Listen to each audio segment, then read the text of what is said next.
Imaginez. Juillet 1943. L'Arc de Koursk. À l'intérieur d'un Tigre allemand, l'équipage se sent presque invulnérable.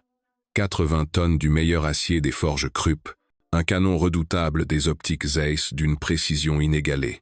Ils sont les rois du champ de bataille. Autour d'eux, les chars soviétiques brûlent comme de vulgaires boîtes de conserve. Le chef de char, un sous-officier expérimenté, scrute le paysage à travers son périscope, cherchant sa prochaine cible. La voilà, un 34. Modèle classique avec son canon de 66 mm. Une proie facile.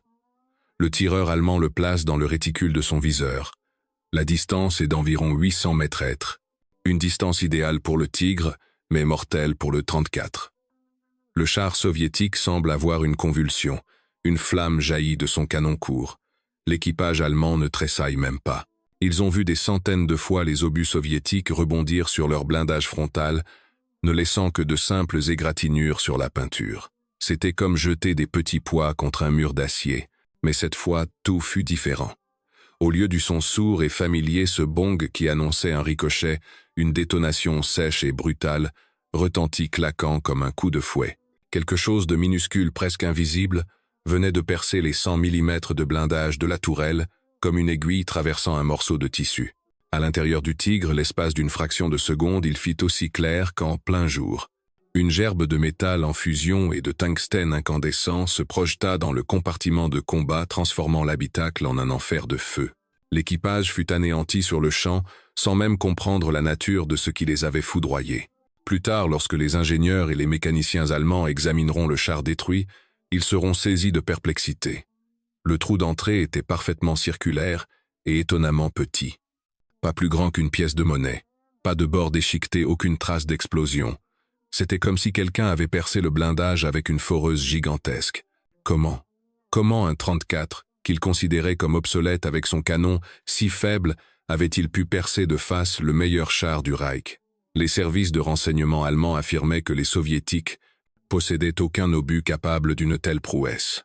Les rapports officiels étaient formels, le canon F-34 de 66 mm était impuissant face au blindage frontal du Tigre.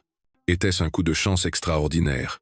Un tir heureux dans une fente de vision? Ou bien, les Russes avaient-ils quelque chose de nouveau, quelque chose de secret, qui ne figurait dans aucun manuel?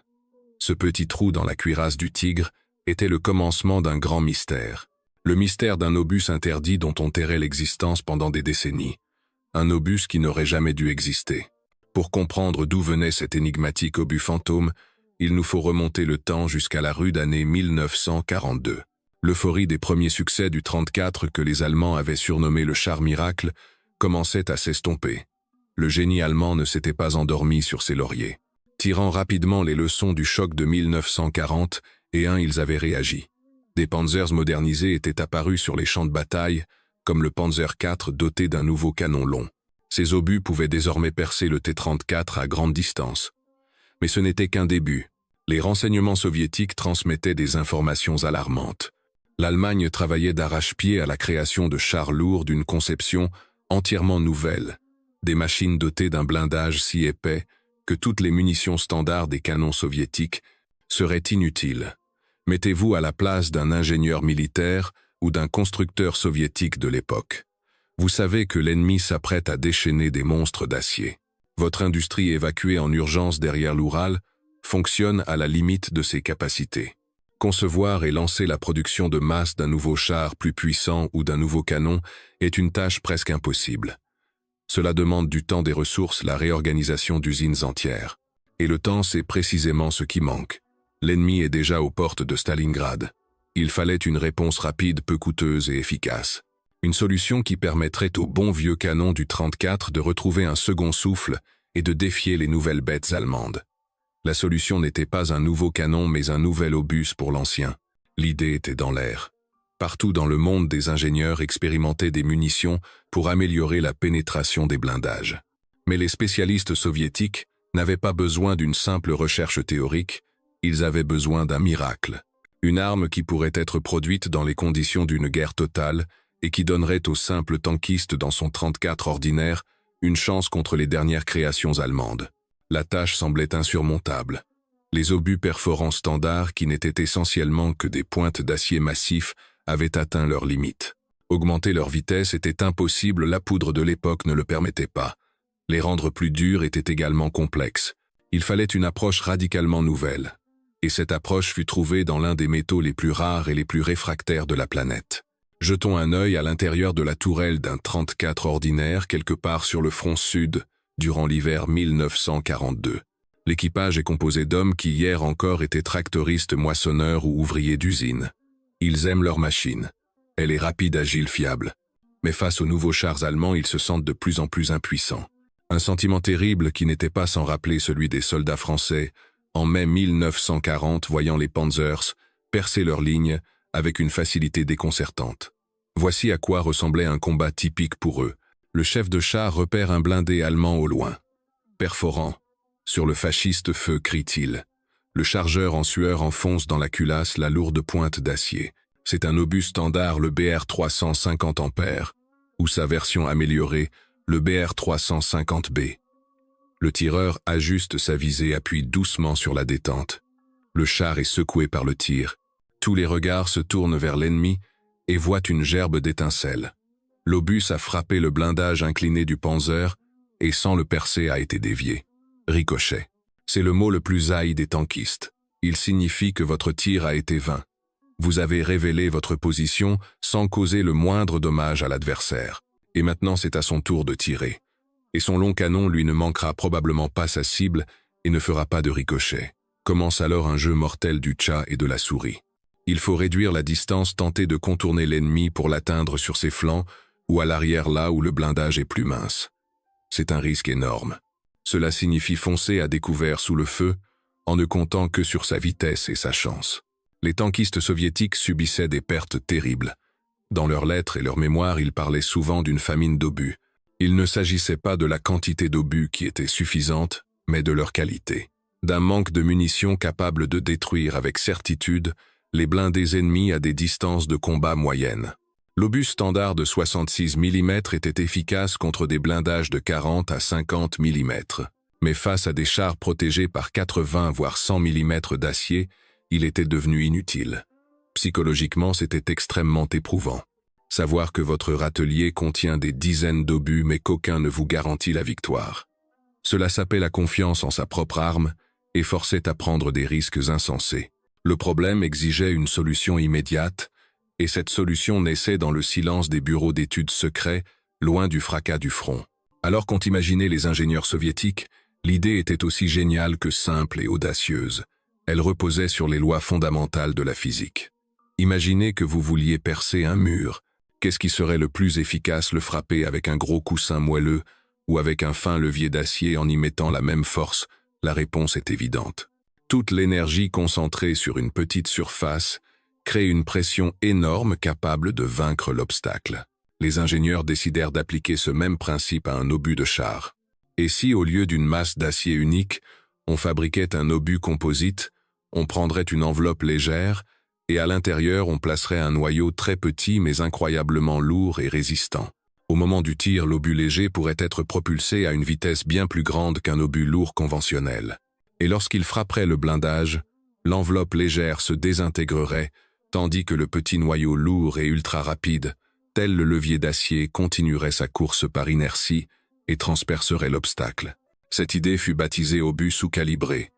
Sous-calibré car le diamètre de sa partie active, le noyau, était bien inférieur au calibre du canon. Le rôle de ce levier devait être joué par l'un des métaux les plus denses et les plus durs sur Terre, le tungstène. Le tungstène est presque 2 fois plus dense que le plomb et sa dureté rivalise avec les meilleurs aciers à outils. Un noyau en carbure de tungstène, un alliage de tungstène et de carbone, était le candidat idéal pour devenir un tueur de blindage. Il ne fondait pas au contact de l'acier et ne se déformait pas, conservant toute son énergie cinétique pour la pénétration. La conception de l'obus, qui reçut l'indice GAU 53BR350P, était assez ingénieuse. Il se composait d'un noyau de tungstène enchâssé dans un sabot d'acier. Le tout était recouvert d'une coque légère en aluminium ou en acier avec une pointe balistique pour un meilleur aérodynamisme. Les soldats surnommèrent rapidement ces obus les bobines en raison de leur forme caractéristique. Au moment du tir, L'ensemble de la structure volait vers la cible. À l'impact, la coque légère se pulvérisait, mais le petit noyau très lourd et propulsé à une vitesse phénoménale poursuivait sa route perforant l'acier. C'était une solution élégante et mortelle. Elle ne nécessitait de changer ni le canon ni le char. Elle offrait au vieux canon F-34 des capacités nouvelles et incroyables. Le développement de l'obus sous-calibré fut un véritable thriller technologique. Les travaux étaient dirigés par un ingénieur talentueux, Nikolai Romanovitch Bourmistrov. Son équipe faisait face à plusieurs défis de taille. Le premier et le plus crucial où trouver du tungstène, avant la guerre, l'Union soviétique possédait ses propres gisements comme celui de Tyrniaouz dans le Caucase. Mais en 1942, le Caucase était soit occupé, soit en première ligne. L'extraction était quasiment à l'arrêt. Le tungstène devint du jour au lendemain une ressource stratégique de première importance, sa valeur comparable à celle de l'or ou du platine. Il n'était pas seulement nécessaire pour les obus. On en faisait les filaments des ampoules, les électrodes de soudage, mais surtout les outils de coupe pour les machines-outils. Sans fraise en tungstène, toute l'industrie de la défense, chars, avions, canons, se serait arrêtée. Chaque gramme de tungstène était compté aussi précieusement que chaque balle ou chaque gramme d'explosifs pour les partisans de la résistance en France. Une partie était fournie par les Alliés via le programme Prebail, mais c'était loin d'être suffisant. Les ingénieurs durent donc accomplir des miracles d'économie calculant la forme et la taille du noyau pour obtenir un effet maximal avec une dépense minimale de ce métal précieux. Le deuxième problème était la précision. Cet obus à la structure inhabituelle ne se comportait pas en vol comme une masse d'acier classique. Il fallait trouver la forme idéale pour la coque et la pointe balistique afin qu'il vole droit sans basculer. Des dizaines d'essais en soufflerie furent nécessaires. La troisième difficulté concernait le sabot. Cette pièce devait guider le noyau de manière fiable dans le canon puis s'en détacher sans perturber sa trajectoire. Mais parfois il se séparait mal déviant le projectile. Cela aussi demanda de longues et patientes expérimentations. Les travaux se déroulaient dans le secret le plus absolu. Tous les plans, calculs et rapports d'essais portaient la mention « Top Secret » d'importance spéciale. Les ingénieurs travaillaient jour et nuit, dormant à même le sol des ateliers. Ils comprenaient que de leur succès dépendaient des milliers de vies sur le front. Ce n'était pas un simple travail. C'était leur bataille personnelle contre les tigres et les panthères allemands. Une bataille menée sur les planches à dessin et les polygones d'essai. Et cette bataille, ils l'ont gagnée. Vers la fin de 1942, les premiers lots expérimentaux du nouvel obus étaient prêts pour les tests. Mais pourquoi un tel secret? On pourrait penser qu'une nouvelle arme est un motif de fierté et un outil de propagande. On aurait pu claironner au monde entier que l'Union soviétique avait une réponse aux monstres allemands, mais le haut commandement suprême raisonnait différemment et pour plusieurs raisons de poids. Premièrement, comme nous l'avons dit, le tungstène était le talon d'Achille de tout le projet. Si les Allemands avaient appris que l'efficacité du nouvel obus soviétique dépendait directement de ce métal rare, ils auraient tout fait pour couper les dernières voies d'approvisionnement. Ils auraient intensifié les bombardements sur les nœuds de transport, déclenché une guerre sous-marine contre les convois du pré-bail. Révéler le secret de l'obus, c'était mettre en péril tout son programme de production. Deuxièmement, l'effet de surprise. La guerre n'est pas seulement un choc de titans d'acier, mais aussi une bataille des esprits, une guerre du renseignement. Imaginez le choc des tankistes et des ingénieurs allemands lorsque leurs chars invulnérables se mirent soudain à être percés par un canon qu'ils jugeaient obsolète. Cela sème le doute, la peur, et remet en question leur sentiment de supériorité.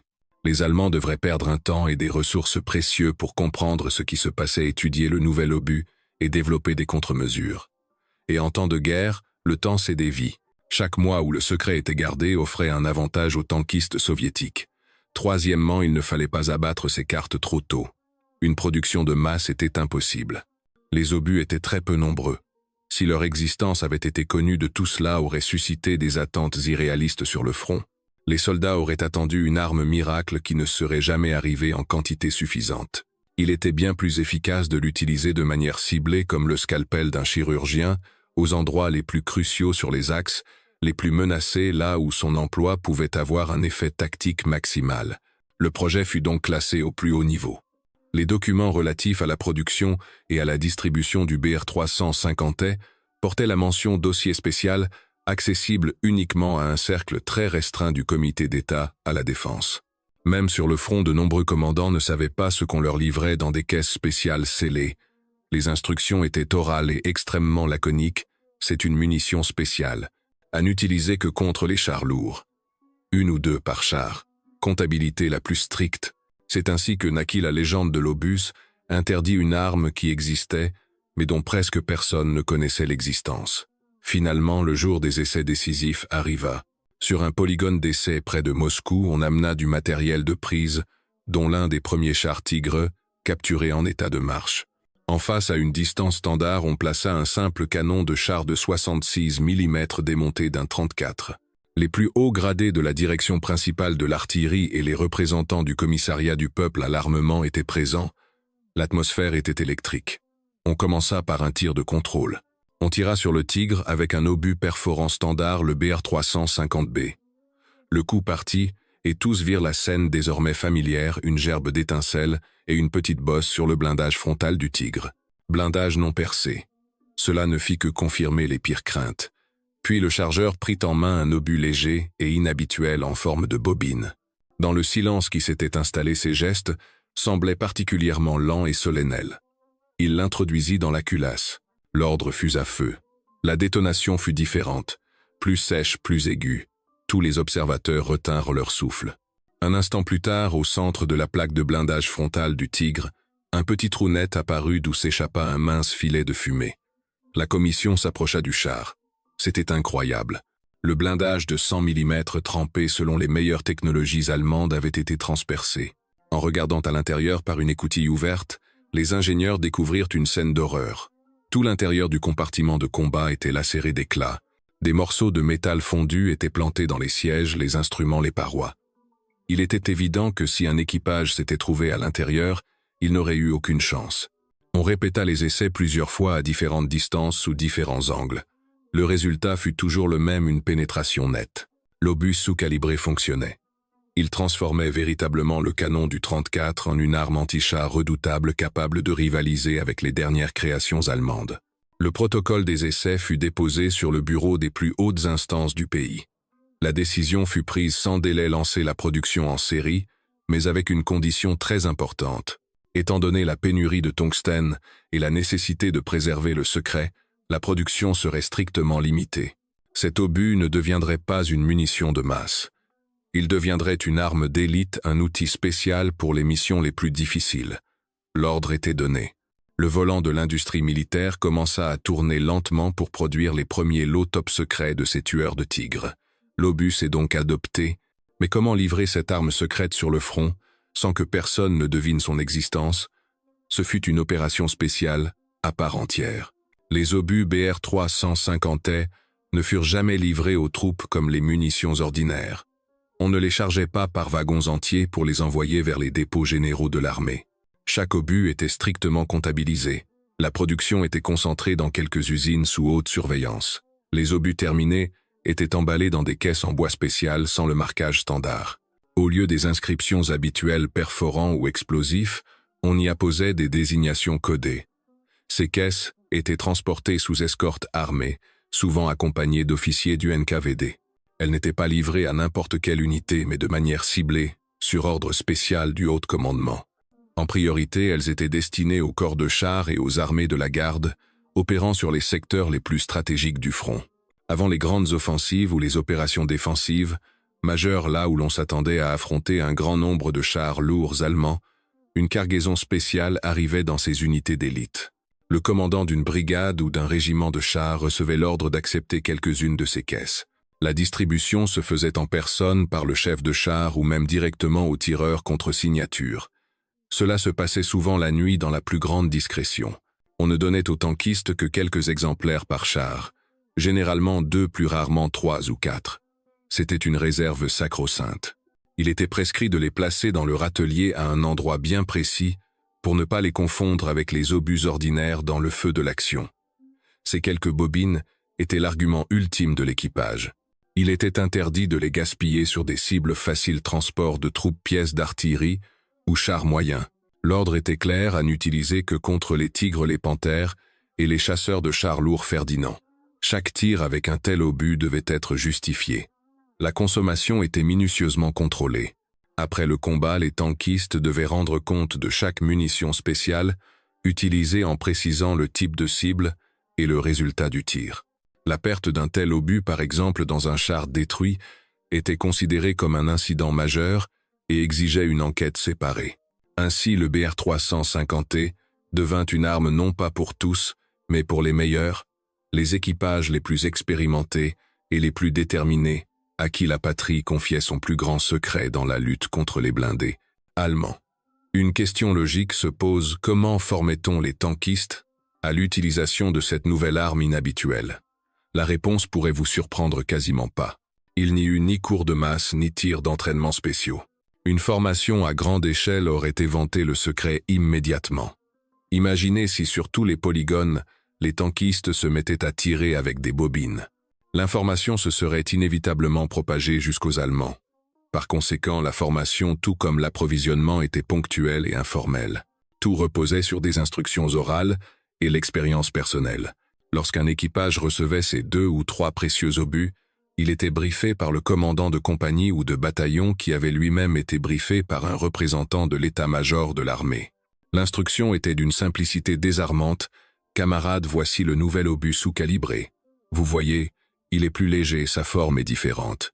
Il vole beaucoup plus vite que les obus normaux, donc la correction de tir sur une cible mobile doit être plus faible. Il frappe très précisément, mais il perd de sa puissance à longue distance. La portée la plus efficace est de 500 mètres. Rappelez-vous, son but est de percer le blindage. Il n'explose pas à l'intérieur comme un obus explosif. Il transperce le char et tue l'équipage et détruit le matériel avec des éclats incandescents du blindage et du noyau. Il faut donc viser les endroits où se trouvent les membres d'équipage ou le râtelier de munitions, la tourelle, la partie centrale de la caisse. Et le plus important, ne le gaspillez pas. Uniquement sur les Tigres et les Ferdinand. Compris, c'était toute la formation. Pas de table balistique complexe, pas de conférences savantes. Une instruction simple et claire pour le soldat en première ligne. L'effet psychologique de posséder une telle arme était immense. Un équipage qui avait ces 2 bobines dans son râtelier se sentait beaucoup plus confiant. Il n'était plus de la chair à canon. Ils avaient une chance, une vraie chance dans un duel avec un poids lourd allemand. C'était un peu comme si l'on donnait à un fantassin armé d'un simple fusil une paire de balles en argent pour affronter un loup-garou. Le risque était toujours là, mais il avait désormais de quoi riposter. Cette confiance n'avait pas de prix. Elle permettait aux équipages d'agir avec plus d'audace, de ne pas craindre l'attaque frontale, sachant qu'au moment décisif, ils auraient dans leur canon un argument contre lequel le blindage allemand était impuissant. Et les Allemands, comment ont-ils réagi à l'apparition de trous inexplicables dans le blindage de leurs meilleurs chars? Au début, ce fut la stupéfaction la plus totale. Les premiers rapports venant du front de Leningrad et de Stalingrad, où les premiers Tigres étaient apparus fin 1942 début 1943, ne suscitèrent que scepticisme chez le commandement et les ingénieurs allemands. Dans les rapports de perte, des descriptions étranges commencèrent à apparaître de plus en plus souvent. Les équipages de chars détruits qui avaient eu la chance de survivre parlaient d'un impact sec et brutal et de la mort instantanée de leurs camarades. Les équipes de réparation signalaient de petits trous parfaitement circulaires dans les blindages les plus épais. Les premières hypothèses furent très variées. On pensa à des tirs de canons d'avion ou à une nouvelle artillerie anti-char surpuissante.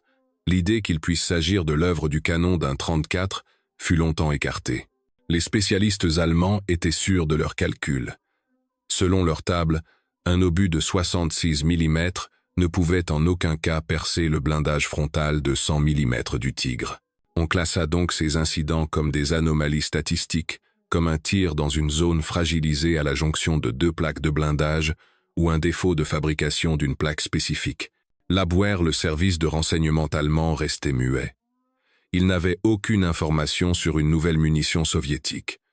Leurs agents en territoire soviétique ne signalaient rien. L'analyse des sources publiques, comme les journaux et la radio, ne donnait rien non plus. Le sujet était complètement verrouillé. La situation commença à changer à l'été 1943, à l'approche de la bataille de Koursk. Le nombre de tigres et de panthères sur le front avait considérablement augmenté, mais le nombre de cas de destruction mystérieuse aussi. Lorsque ces rapports se comptèrent par dizaines, il devint impossible de les ignorer. Les ingénieurs allemands commencèrent à étudier sérieusement les blindés endommagés. Ils découpèrent des morceaux de blindage avec ces trous énigmatiques et les envoyèrent en Allemagne, dans leur laboratoire.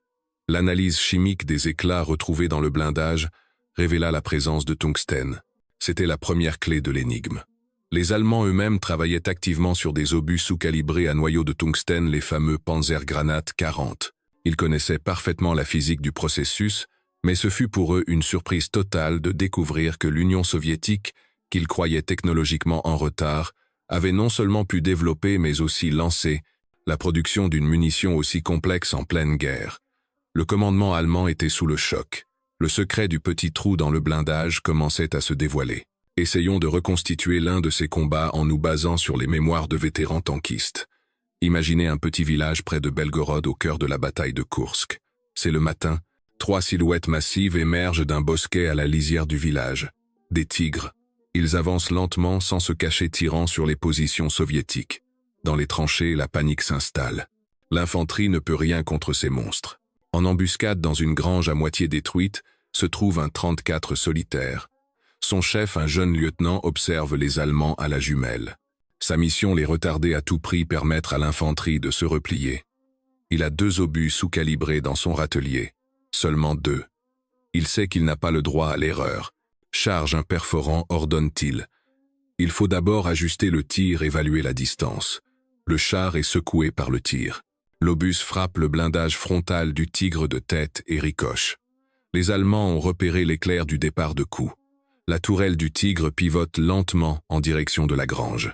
L'équipage soviétique n'a que quelques secondes. Inutile, crie le tireur. Ça ne passe pas, calme-toi, répond le lieutenant. Charge la bobine. Le sous-calibré.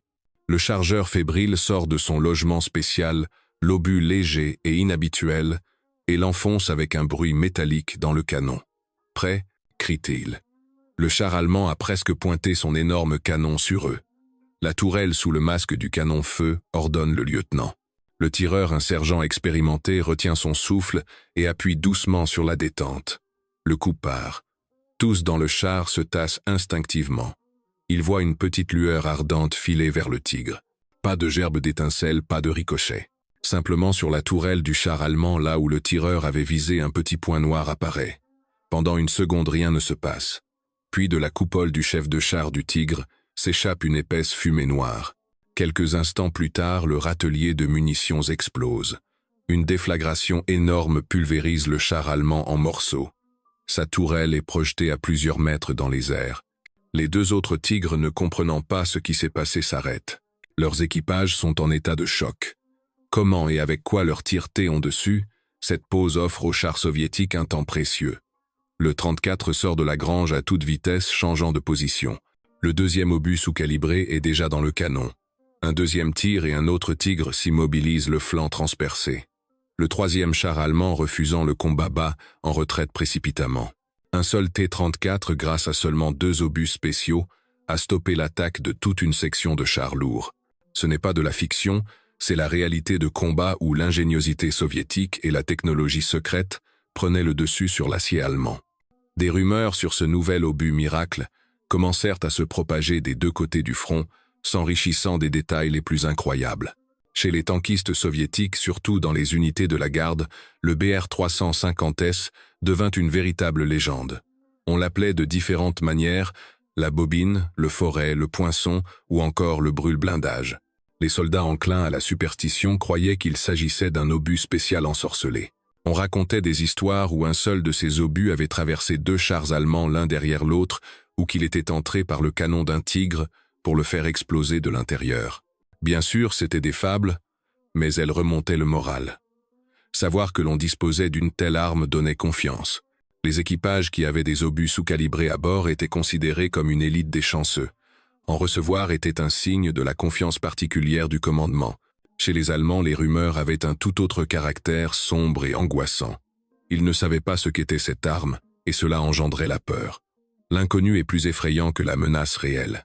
Les tankistes allemands, habitués à se sentir en sécurité derrière leur épais blindage, comprirent soudain que leur forteresse pouvait être percée à tout moment. Ils commencèrent à scruter le champ de bataille, avec plus d'attention, craignant les embuscades de 34. Certains se mirent même à accrocher des maillons de chenilles de rechange ou des sacs de sable sur leur blindage, espérant que cela offrirait une protection supplémentaire.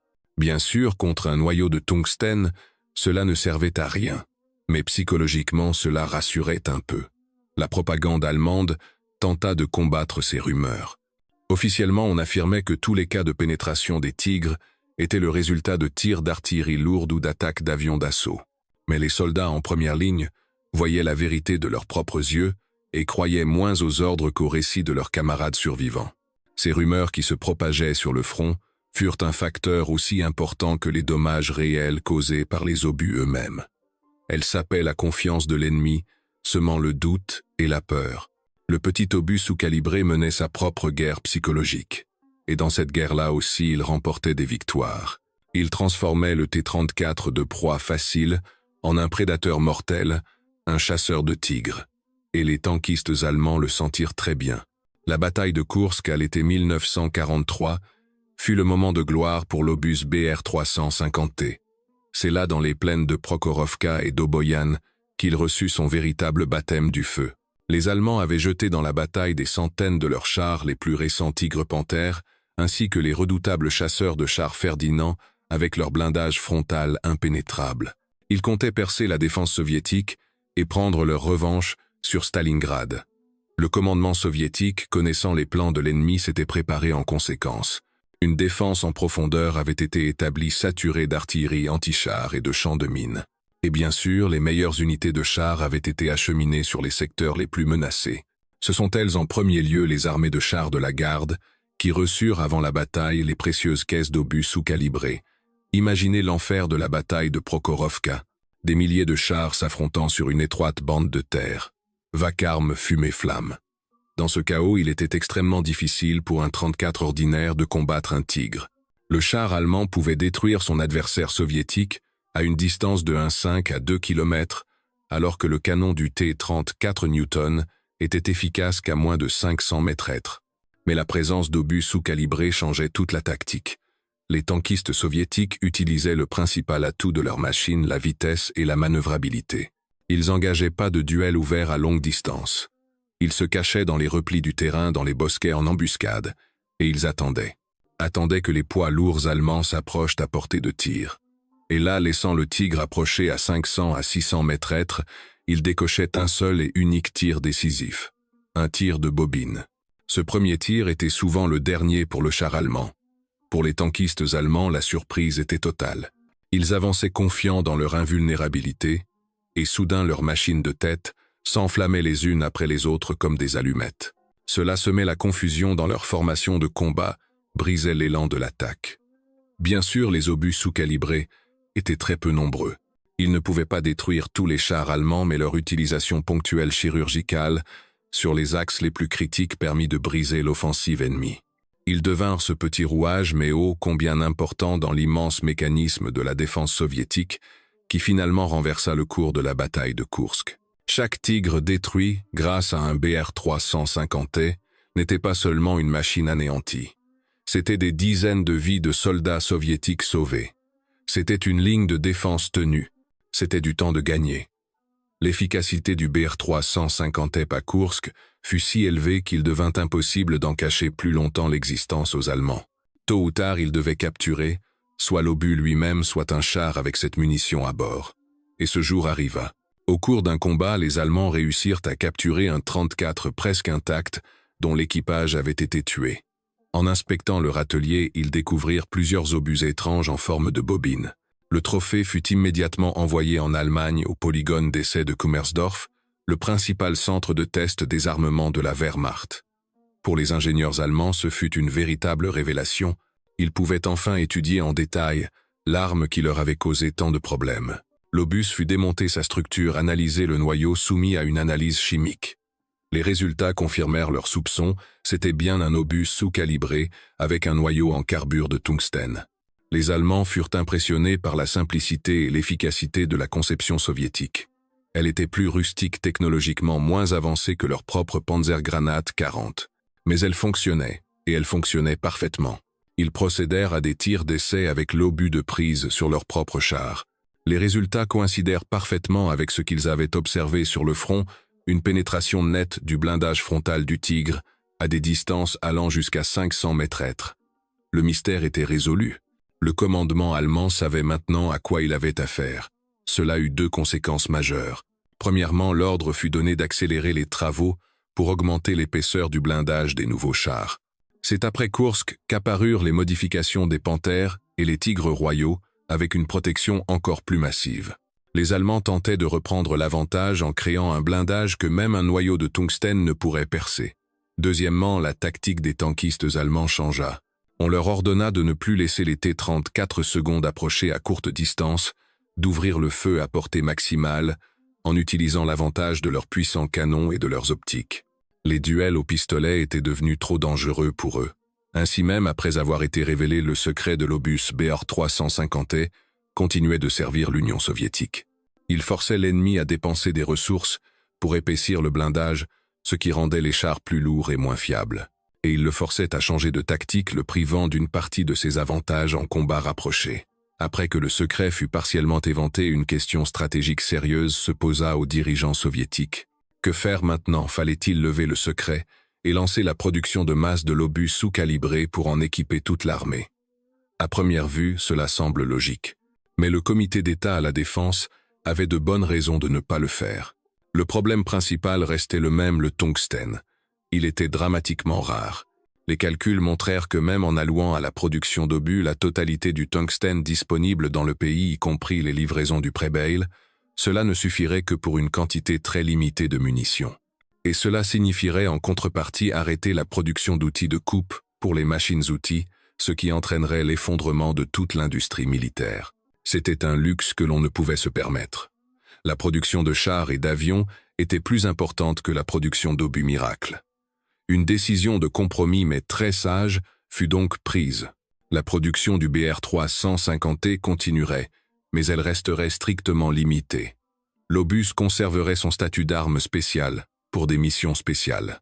Au lieu d'essayer d'en équiper tout le monde, on continuerait à le destiner aux unités d'élite de la garde et aux secteurs les plus importants du front. C'était une stratégie typique de l'Union soviétique en temps de guerre pragmatique et asymétrique. Au lieu d'essayer de rattraper et de dépasser les Allemands dans une course au blindage et au calibre, ce qui était très cher et très long, le commandement avait misé sur une solution peu coûteuse et efficace qui permettait de neutraliser la supériorité technique de l'ennemi. Regardons les chiffres récemment déclassifiés. Pour toute l'année 1943, environ 100 000 obus sous-calibrés de 76 mm furent produits. Cela semble impressionnant, mais par rapport à la production totale d'obus de ce calibre qui se comptait en dizaines de millions, c'était une goutte d'eau dans l'océan.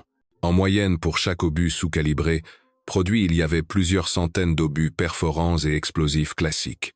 Ces chiffres illustrent mieux que tout à quel point cette arme était rare et précieuse.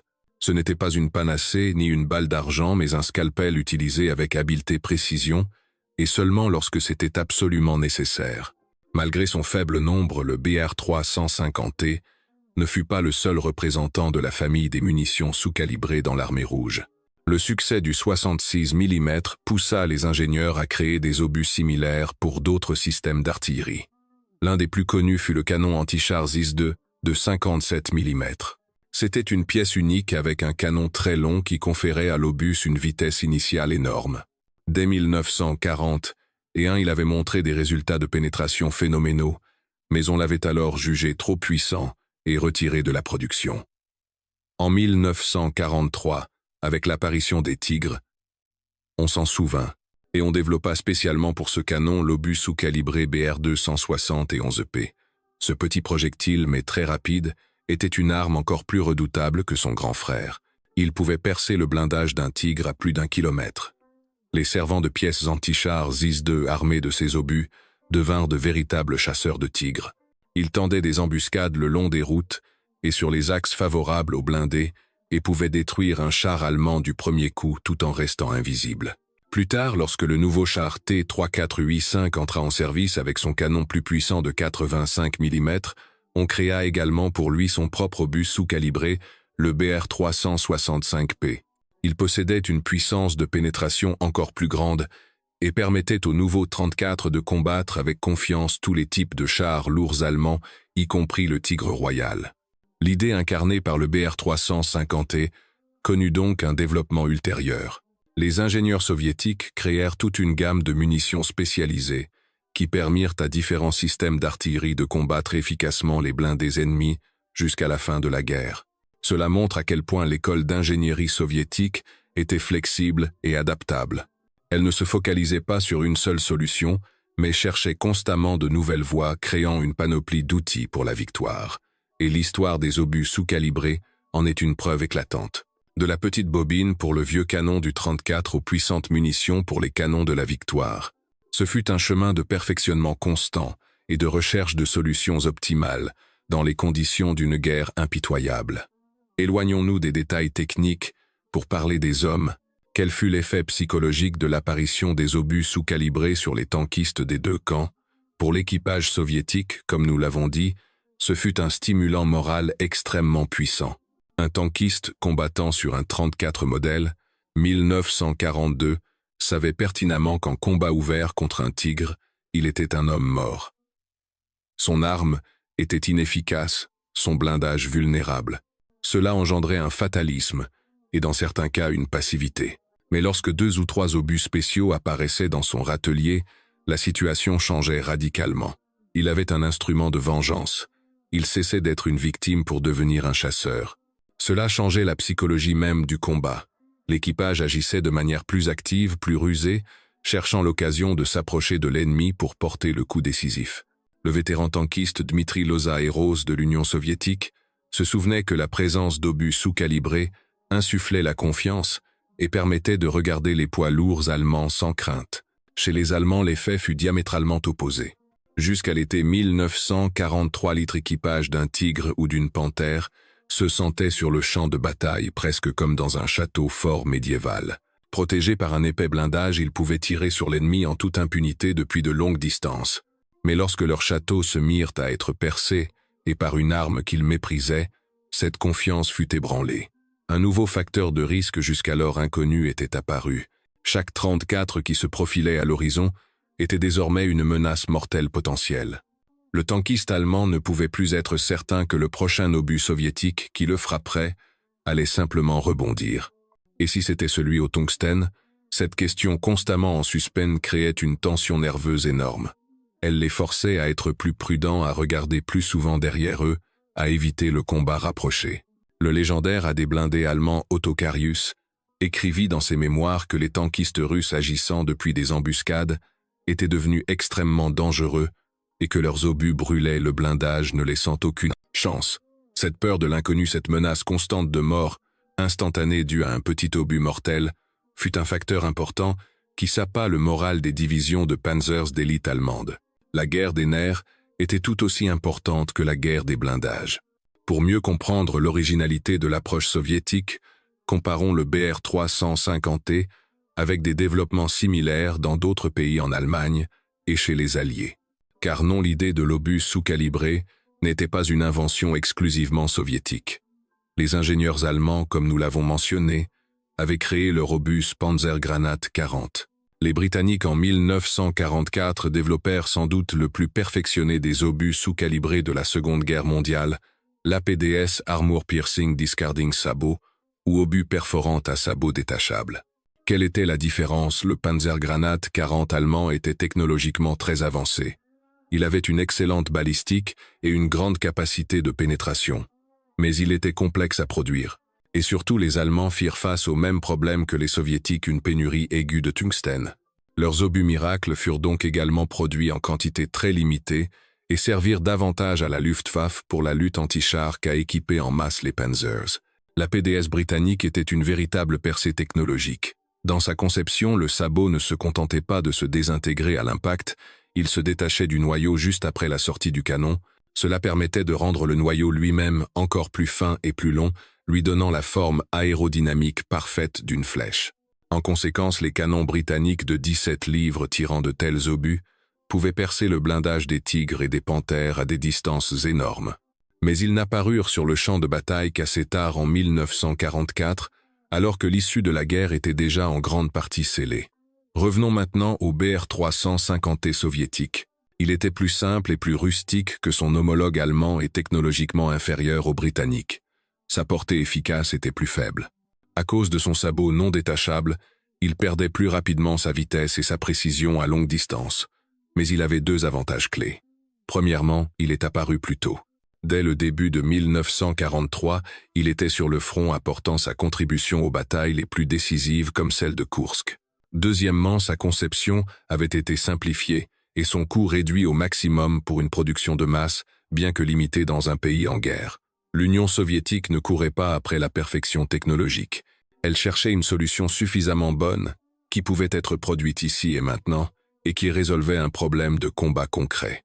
Et c'est dans cette approche pragmatique que résidait le génie de la pensée technique soviétique. Non pas créer l'arme parfaite en laboratoire, mais donner aux soldats sur le front un outil qui fonctionne même s'il n'est pas idéal, mais qui est capable d'apporter la victoire. Vers la fin de 1943 et le début de 1944, le rôle de l'obus sous-calibré de 76 mm commença à décliner progressivement. Et ce, pour plusieurs raisons. La principale fut l'apparition sur le front d'un nouveau char, le légendaire T-3485. Cette machine était la réponse à l'arrivée des Tigres et des Panthères allemands. Sa principale différence était une nouvelle tourelle plus spacieuse, dotée d'un puissant canon de 85 mm. Cette arme possédait d'emblée de bien meilleures caractéristiques balistiques. Son obus perforant standard dit calibré pouvait percer le blindage frontal de la Panthère et le blindage latéral du Tigre à des distances moyennes. Ainsi, le besoin urgent de munitions sous-calibrées spéciales pour combattre les chars lourds n'était plus aussi pressant. Le travail principal pouvait désormais être effectué par un obus standard produit en masse. Bien sûr, un obus sous-calibré fut également développé pour le canon de 85 mm encore plus puissant, mais il ne joua plus un rôle aussi critique et décisif que son prédécesseur. Il devint simplement un type de munition parmi d'autres dans leur atelier, et non plus l'arme de la dernière chance. La deuxième raison est que les Allemands s'étaient adaptés. Ils connaissaient l'existence des bobines et avaient modifié leur tactique, s'efforçant de ne pas laisser les chars soviétiques s'approcher. De plus, le blindage des nouveaux chars allemands comme le Tigre Royal était devenu encore plus épais. Et même le noyau de tungstène du canon de 66 mm n'arrivait pas toujours à en venir à bout. L'ère de la domination du canon F-34 touchait à sa fin. Il avait servi loyalement durant les années les plus difficiles de la guerre. Mais face aux nouveaux défis, une nouvelle arme plus puissante était nécessaire. L'obus BR-350T fut en quelque sorte le champ du cygne de ce canon légendaire. Il lui permit de se battre d'égal à égal avec un ennemi qui semblait le surpasser en tout point. Il prolongea la vie au combat de milliers de chars 34 et Kevin, leur donnant l'occasion de contribuer à l'écrasement de l'ennemi à Koursk et dans les opérations qui suivirent. Mais le temps avançait et de nouveaux héros venaient remplacer les anciens, le T-3485, les canons automoteurs SU-100 et ISU-100, 52 avec leur puissance de feu monstrueuse. L'obus sous-calibré pour le canon F-34 avait accompli sa mission historique et s'était progressivement retiré dans l'ombre, cédant la place à des systèmes d'armes plus perfectionnés. La guerre prit fin. Les feux d'artifice de la victoire s'éteignirent, la vie reprit son cours suivi par la guerre froide. Et c'est là que quelque chose d'étrange se produisit. Les obus sous-calibrés BR-350T semblèrent tomber dans l'oubli. Dans l'histoire officielle de la guerre, dans les mémoires des maréchaux, dans les films et les livres, on ne les mentionnait pratiquement jamais. Toute la gloire revenait à la production de masse du 34, à l'héroïsme des tankistes, à la puissance des nouveaux chars et des IS-2. L'obus secret retourna dans l'ombre. Pourquoi cela s'est-il produit? Il y a plusieurs raisons. Premièrement, le sceau du secret. Il ne fut pas levé immédiatement après la guerre. Le tungstène restait un matériau stratégique et les technologies de production des obus sous-calibrés étaient importantes dans le contexte de la confrontation avec de nouveaux adversaires potentiels, les alliés d'hier. Personne n'était pressé de révéler ses secrets. Deuxièmement, la ligne de propagande officielle. L'historiographie soviétique mettait l'accent sur l'héroïsme de masse et les avantages du système socialiste qui avait pu fournir à l'armée une quantité énorme de matériel. L'histoire selon laquelle, pour combattre les chars allemands, il avait fallu recourir à une arme secrète produite au compte-gouttes en raison de la faiblesse des systèmes standards, ne cadrait pas bien avec ce tableau. Il était beaucoup plus simple de dire que le blindage est solide et nos chars sont rapides, plutôt que de s'attarder sur le fait que ce blindage et ces chars avaient parfois besoin d'une béquille très astucieuse sous la forme d'un obus sous-calibré. Troisièmement, les vétérans eux-mêmes, les rares qui avaient utilisé cette arme, étaient de simples soldats. Pour eux, ce n'était qu'un outil de guerre parmi d'autres bien que très efficace. Ils ne connaissaient pas tous les détails techniques, ne comprenaient pas toute l'importance stratégique du projet. Dans leur mémoire, ils parlaient plus souvent de leurs frères d'armes, de la peur et du courage du quotidien de la guerre que des types d'obus dans leur râtelier. C'est ainsi que l'histoire unique d'une percée technologique et d'une réponse asymétrique à une menace ennemie s'est retrouvée enfouie dans des archives secrètes pendant de longues décennies. Le public connaissait les Katyushas, les avions d'assaut Il-2, les chars 34, mais de la petite bobine qui perçait les tigres, presque personne ne savait rien. Elle devint l'une des nombreuses zones d'ombre de l'histoire de la Grande Guerre patriotique. Des décennies passèrent, l'Union soviétique s'effondra, l'ère de la glasnost commença. Les archives autrefois hermétiquement closes se mirent à entr'ouvrir leurs portes. Et c'est alors dans les années 90 et au début des années 2000 que des historiens travaillant sur les documents du ministère de la Défense commencèrent à tomber sur d'étranges dossiers portant la mention top, secret. Ils contenaient des protocoles d'essai, des rapports de production, des ordres de livraison aux troupes d'un certain obus BR-350. Au début, on n'y prêta pas grande attention. Mais lorsque les chercheurs commencèrent à recouper ces documents avec les rapports de pertes allemands, avec les mémoires des vétérans, le tableau commença à s'éclaircir. Toute une histoire dont personne ne se doutait auparavant refit surface. Les historiens et les passionnés de techniques militaires tels des détectives rassemblèrent les informations bribe par bribe. Ils trouvèrent des ordres destinés aux armées de chars de la garde concernant la distribution de munitions spéciales. Ils trouvèrent des rapports de combat où les commandants signalaient l'utilisation réussie de ces obus contre des tigres. Ils trouvèrent des documents allemands dans lesquels les ingénieurs analysaient les bobines capturées. Le puzzle commença à s'assembler. Il s'avéra que les rumeurs sur l'obus miracle qui couraient parmi les anciens combattants n'étaient pas que des fables. Derrière elles se cachait un programme d'État réel, à grande échelle et ultra secret. Cette découverte fut comparable à la mise au jour d'une cité perdue. Elle obligea à reconsidérer de nombreux épisodes de la guerre que l'on pensait bien connaître comme la bataille de Koursk.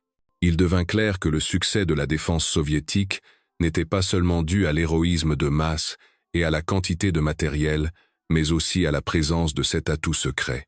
Ce fut une véritable révélation historique qui permit de combler l'une des lacunes les plus fascinantes de l'histoire des blindés de la Seconde Guerre mondiale. Le secret de l'obus interdit, si soigneusement gardé pendant plus d'un demi-siècle, était enfin révélé. Quelle est l'importance de cette histoire aujourd'hui? Pourquoi le récit d'un petit morceau de tungstène est-il si crucial pour notre compréhension de toute la guerre? Cette découverte nous oblige à réévaluer le stéréotype tenace selon lequel l'Union soviétique n'aurait gagné cette guerre que par le nombre et non par la compétence. Qu'elle se serait contentée de submerger l'ennemi sous les corps et de l'affronter la fleur au fusil. L'histoire du BR-350 montre que ce n'est pas si simple. Elle démontre le très haut niveau de la pensée scientifique et technique soviétique qui, dans les conditions les plus difficiles, a su trouver une solution élégante et asymétrique à un problème technique des plus complexes. C'est une histoire de flexibilité et de pragmatisme. Au lieu de s'engager dans une course au calibre coûteuse et longue, les dirigeants soviétiques ont misé sur une solution ponctuelle et de haute technologie qui a permis de rééquilibrer les chances sur le champ de bataille. C'est l'histoire de la manière dont on peut vaincre un adversaire technologiquement supérieur grâce à l'intelligence et à des stratégies non conventionnelles. De plus, cette histoire ajoute une nuance importante à l'éternel débat 34 contre Tigre. On dit souvent que le T-34 était plus faible. Oui, en situation de duel de face, le Tigre était plus fort. Mais la guerre n'est pas un tournoi de chevaliers. L'histoire de l'obus sous-calibré montre que l'équipage du 34 avait son propre argument caché dans ce débat. Cela explique de nombreux cas auparavant inexplicables où de simples T-34 sortaient vainqueurs d'affrontements avec les félins allemands. Nous savons maintenant que dans certains de ces cas, dans le canon du char soviétique, se trouvait ce fameux obus interdit. Cette histoire est un hymne à l'ingéniosité et à l'inventivité. Elle montre que même dans une guerre totale, où tout semble se décider par la force brute et le nombre, il y a toujours une place pour une solution intelligente et rusée capable de changer le cours d'une bataille, et parfois de l'histoire. En résumé, l'histoire de l'obus sous-calibré BR-350 est bien plus que le simple récit d'un nouveau type de munition. C'est une saga aux multiples facettes, où s'entremêlent la recherche scientifique, les défis de production, les intrigues d'espionnage et l'héroïsme sur le champ de bataille. C'est l'histoire de la façon dont, en réponse à l'apparition des monstres d'acier allemands, les tigres et les panthères, les ingénieurs soviétiques, dans le secret le plus strict et face à une pénurie aiguë de ressources, ont réussi à créer une arme simple mais géniale. Une arme qui a permis au canon soi-disant obsolète du 34 de retrouver un second souffle et de se battre d'égal à égal avec l'élite des panzers allemands. C'est une histoire de sagesse stratégique qui ne consistait pas à inonder le front d'une arme miracle, mais à l'utiliser comme le scalpel d'un chirurgien de manière ciblée sur les secteurs les plus importants, transformant en une véritable force spéciale dans le monde des munitions. Peu nombreux secrets, ces obus sont devenus une légende avant même que le monde ne connaisse leur existence. Ils insufflaient la confiance aux tankistes soviétiques et semaient la peur et le doute dans les rangs ennemis. Ils furent ce facteur minuscule, mais d'une importance capitale qui aida à tenir bon et à vaincre dans la gigantesque bataille de Koursk. Et enfin, c'est l'histoire d'un secret gardé, pendant plus de 50 ans, un secret qui n'a été que récemment révélé grâce au travail minutieux des historiens dans les archives déclassifiées. Cette histoire nous rappelle que derrière les grands événements et les noms illustres se cachent des milliers d'exploits discrets, non seulement ceux des soldats, mais aussi ceux des ingénieurs et des concepteurs. L'histoire du Beer 350T est un monument à tous ces génies anonymes de la science militaire qui, dans le silence de leurs bureaux et de leurs laboratoires, ont forgé les armes de la victoire. Une arme qui, malgré son faible nombre, a laissé une trace profonde, bien que longtemps invisible dans l'histoire de la guerre, la plus terrible de l'humanité. Quelles autres histoires secrètes ou méconnues de ce conflit mériteraient, selon vous, d'être racontées? Partagez vos réflexions dans les commentaires.